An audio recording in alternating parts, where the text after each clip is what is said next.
Okay, readers, this is Listen and Respond for the red group.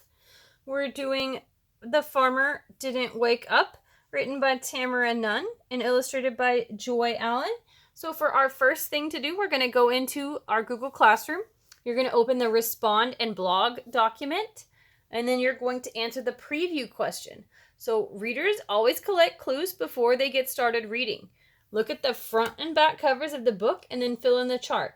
So what do you think this book is going to be about? And why do you think this? So you're going to look at this front cover. You're going to look at the back cover. Oh, there's nothing there. So just the front cover. And you're going to decide 3 things you think this book might be about based off of the title and based off of the picture on the front cover. You're going to fill those in the blank. And then next to each thing, you're going to tell me, why do you think this? What on the cover makes you think that that's what's going to happen? After you've made your 3 predictions, come back here and we're going to start reading.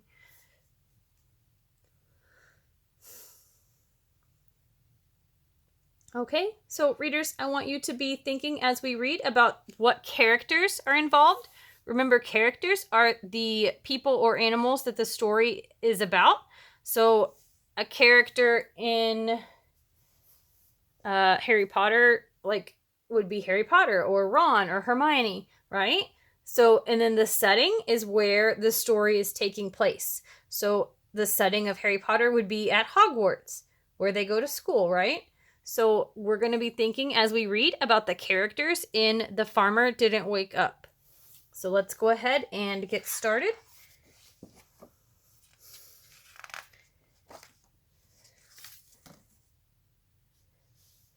The sun came up high in the morning sky. The rooster knew what he had to do. The rooster said, "Cock-a-doodle-doo." But the farmer didn't wake up. The rooster said, "Cock-a-doodle-doo." The cow said, "Moo, moo, moo."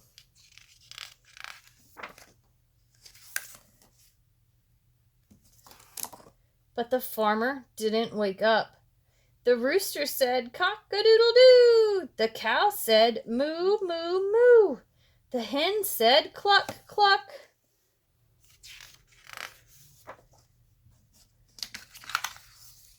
But the farmer didn't wake up. The rooster said, "Cock-a-doodle-doo." The cow said, "Moo, moo, moo." The hen said, "Cluck, cluck." "Quack, quack," added the duck. So readers, we're going to pause right here. We have several characters who have been introduced to us in the story. So I want you to take some time now and go ahead and go into your Respond and Blog paper. If you're doing it on the computer, it's in Google Classroom. If you're doing it as a paper copy, you have it with you. So go ahead and either write or type in the characters that we've come across. If you know anything about these characters, you can add it. So I know so far we don't really know a lot. We just know what sounds each character make. And we know that they're trying to wake up the farmer, right? So you could go ahead and add that in. Then the other thing we need to do, we need to answer, what is the setting of the story? So far it looks like the setting of the story is the farm, right? They're waking up a farmer, they're farm animals, so I think that they are on a farm. So you're going to fill that in. And then how does the setting match what is happening with the characters? I want you to think about, would it be normal if the rooster was crowing at the city? Like downtown New York, would it be normal to hear a rooster waking up a farmer? Is that where farmers hang out?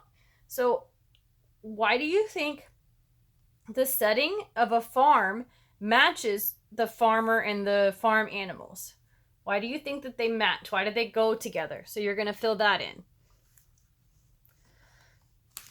So now we're going to continue reading, and the next thing we're going to do is we're going to make a prediction, and I will tell you when we're going to do that. But the farmer didn't wake up. The rooster said, "Cock-a-doodle-doo." The cow said, "Moo, moo, moo." The hen said, "Cluck, cluck." "Quack, quack," added the duck. The horse said, "Nay." She wanted some hay. But the farmer didn't wake up. The rooster said, cock-a-doodle-doo. The cow said, moo, moo, moo. The hen said, cluck, cluck. Quack, quack, added the duck. The horse said, nay, she wanted some hay. Oink, said the pig, who was pink and big. But the farmer didn't wake up. Then the rooster knew what he had to do. He crowed, cock-a-doodle-doo. Okay, readers, we're going to pause here. I want you to go back to your Respond and Blog document or onto the paper, and you're going to go down to make a prediction. Readers always guess what might happen next. So here we're going to think, what do I think might happen next based off of what I know in my own brain and what I know about what's happened so far in this story. So there's 3 blanks. I want you to make 3 different predictions about what you think could happen next. So for example, the rooster seems like he got louder. So I think maybe the farmer might finally hear him and wake up, because I know that sometimes when I'm sleeping, I don't hear my alarm go off, but sometimes if it gets louder, I do hear it go off. So maybe that's what's happening with this rooster and the farmer. And that's why I think that. So I would have filled in on my first blank. I would have written, I think the farmer might wake up. Why? And then under why do you think this? I would have written, because I know if sometimes noises get louder, it makes us wake up. So then now you go ahead and fill in the rest of those blanks, and then we'll jump back into the story.